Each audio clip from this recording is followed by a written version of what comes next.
early sometimes. I walk or I ride a bike, and I get out so early that I'm sometimes it's just me and the homeless people in Beverly Hills. And, That's it. The other day I walked, this guy came up to me and he said, "Hey, you're Jim Carrey, aren't you?" And I said, "Yes, I am." And he said, "Got a new movie coming out, I heard." And I said, "Yes, I do." And he said, "Well, enjoy it, because the world's going to end in 2026. 2026. Try to get your kicks." Yeah. Here's the thing. It's not our world.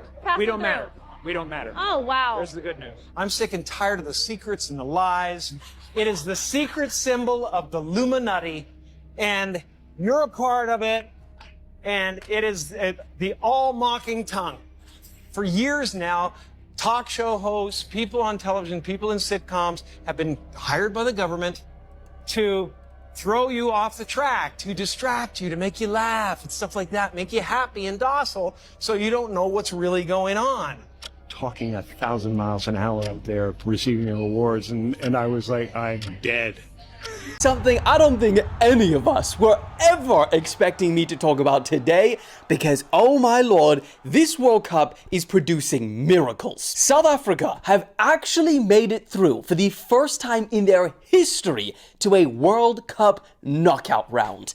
Unbelievable. And it's not just unbelievable because it's their first time ever, it's because their first match against Mexico, they played, and I feel like everyone can say this, absolutely horrendous. So they put all of our expectations right to the bottom, bikini bottom. But then they put in a pretty solid performance against Czechia. And then they ended up beating South Korea, which are pretty damn good, 1-0, with an amazing defensive performance. And now, South Africans across the country are taking to the street with joy mixed with shock, knowing that they're now about to face Canada, of all countries, in the round of 16. Well, it's actually 32 now. And to be honest, South Africa have nothing to lose in their next game. They've already made it past all of our expectations. And you know what they say? The most dangerous opponent to face is one that has nothing to lose. So who knows where South Africa can go from here, but it's a miracle they made it this far. Canadians,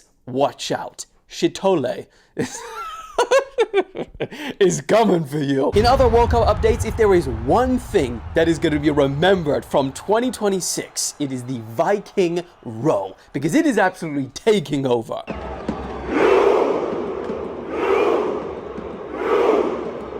In fact, it's not just the Norwegian fans in the stadium anymore. It is everywhere. It is in the Norwegian parliament,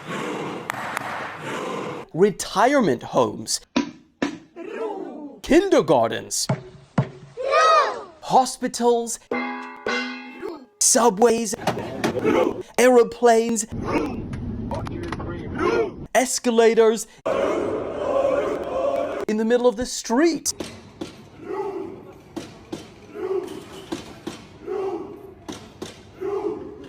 In the middle of the rain. In the middle of Times Square. And now, of course, even on the pitch.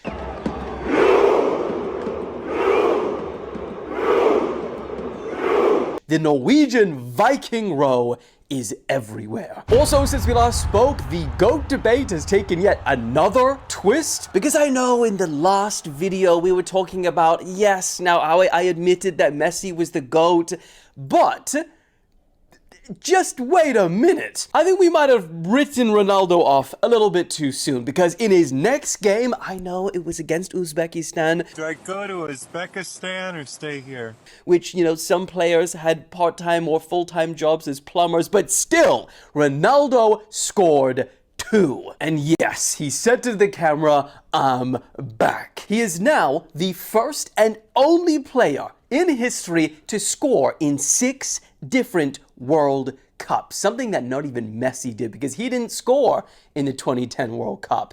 Ha! But, that being said, Messi broke a whole bunch of records since we last spoke as well, because not only did he score a hat-trick in the first game, but he scored 2 more in the second game. He is now the World Cup's top goal scorer ever with 18. He's also got the most matches played by any individual at the World Cup, the most FIFA World Cup matches won in history, and most minutes played ever in the World Cup as well. So Yeah, and I feel like this is going to be a back and forth debate throughout the entire World Cup until they have the possibility of facing each other, Argentina and Portugal.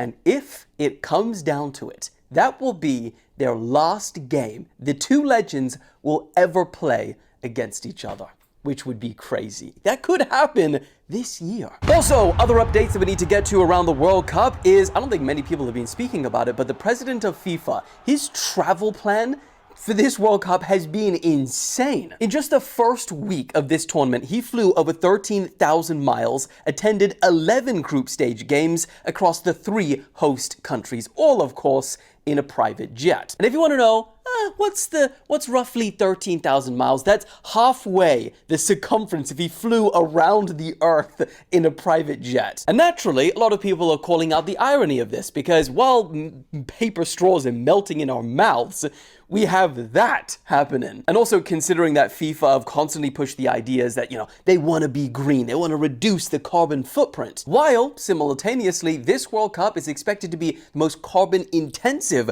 World Cup ever, with more than double emissions that were reported in 2022 in Qatar. But then again, there's the other side. What do you expect him to do? Ride a bike from all of these different games or just not attend them? It's kind of his job. So let me know your thoughts. Is this fair game or is this hypocrisy at the highest level? Moving on. Oh, and also, last little bit of World Cup update that I would like to rant about, the commercialization of this World Cup, because I got to experience it in the stadium for the first time. To the trees until I just so happened to look up and I saw this tree. And if you've seen the movie Hopper, you know how they were talking about like the fake tree, get the animals to move away. Bro, why do we have one of those trees here in Houston? Oh my gosh. I never realized this tree existed, that it was fake. What the is this? Look, that's antennas. That's like, those are cameras. This is electrical. Do you see that? This is a fake tree right now. Y'all. I'm highly suspicious of this tree. That's interesting because 2027 has featured quite a lot in speculation from people inside the intelligence community.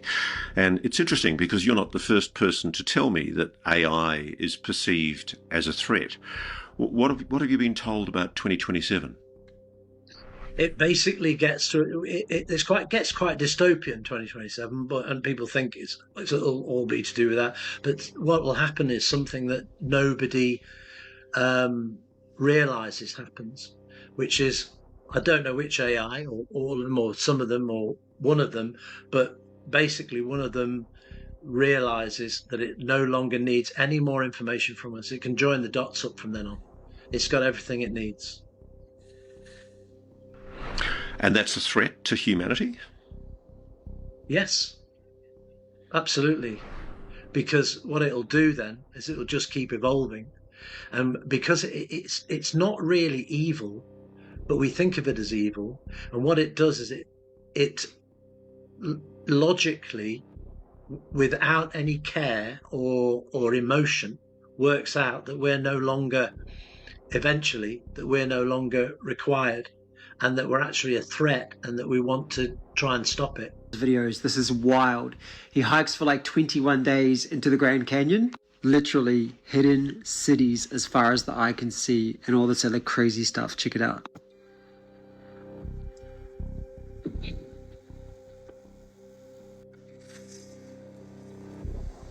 This is truly some of the most mysterious paintings I've ever seen.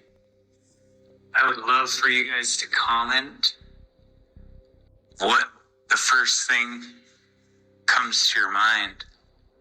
Look at these big long calves.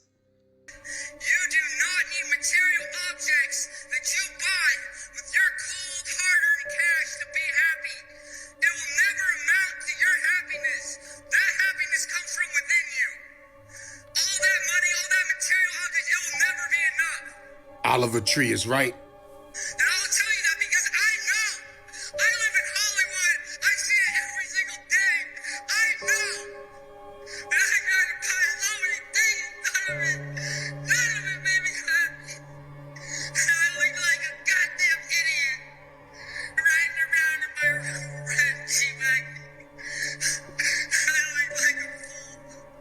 Rest in peace, Oliver Tree. He was going through so much, guys. As you can see, he broke down right there, guys. You heard what he said about HW. We've been hearing about this for a long time, guys. Something's going on at HW, and Oliver Tree was a part of it, so he knows exactly what was going on. I'm starting to feel bad for him, because all these people wanted to do was be famous and rich, and it came with a whole bunch of other shut up that we didn't supposed to know about, or they wasn't supposed to do at all. But it already happened. Rest in peace, Oliver Tree, because you saw how emotional he got in that video, guys. It's not a game. Everything he said was true, no cap. Everybody wants to know what really happened to Oliver Tree, but we know what happened. We seen what happened. The news is out there. But of course, guys, entertainment purposes only. Rest in peace, Oliver Tree. That was a powerful message, man, and people need to really hear this and understand that money ain't everything. I don't know, guys.